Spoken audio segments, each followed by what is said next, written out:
அன்புள்ள உறவுகள் அனைவருக்கும் இனிய வணக்கம். நான் சார்ல்ஸ். இன்று ஈழநாடு பத்திரிகை ஆசிரியர் தலையங்கத்தோடு வந்துள்ளேன்.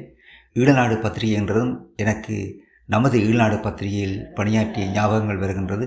அங்கே பிரதம ஆசிரியராக பணி செய்த ராதியன் அண்ணன் அவர்கள் மற்றும் பேராசிரியர் ரகுராம் அவர்கள் ஞாபகம்தான் வருகின்றது.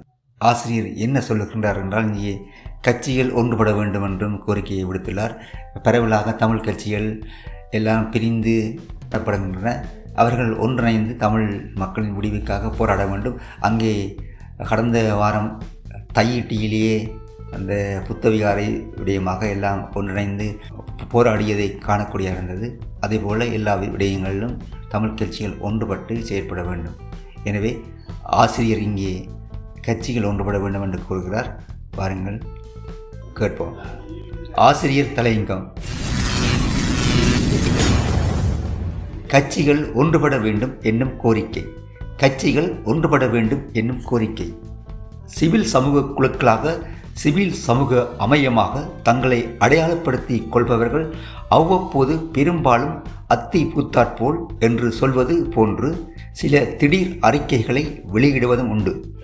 தமிழ் கட்சிகள் ஒன்றுபட வேண்டும் என்னும் கோரிக்கையே அறிக்கையின் சாராம்சமாக இருப்பதுண்டு.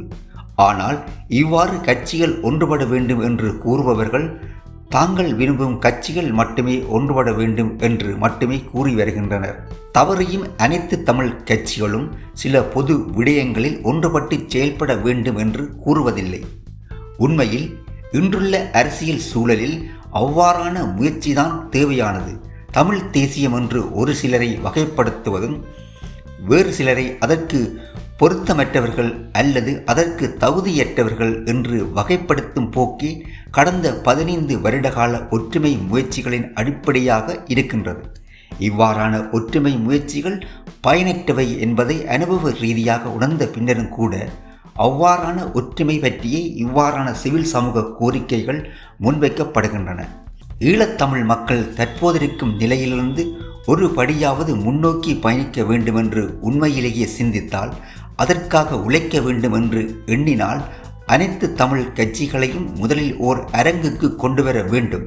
ஒரு பொது வேலை திட்டத்தின் கீழ், அதாவது இணங்கி செயல்பட வேண்டிய விடயங்களில் எவ்வாறு இணங்கி செயல்பட முடியும் என்று உரையாடப்பட வேண்டும்.